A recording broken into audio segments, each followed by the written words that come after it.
来这个国道3号路南大客路段，伫个中道发生着客运并车事故，有15个人受伤来送病院。当时这个并车的瞬间，嘛，互后壁车来翕着咯。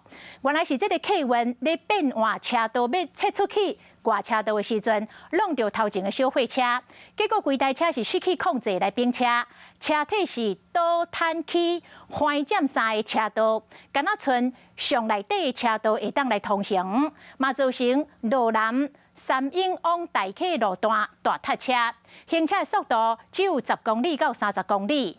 即摆状况已经排除，嘛已经恢复正常通行了。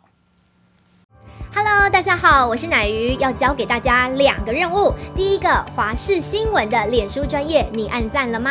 还有华视新闻的 YouTube 频道，赶紧订阅起来，还要记得按赞，开启小铃铛哦。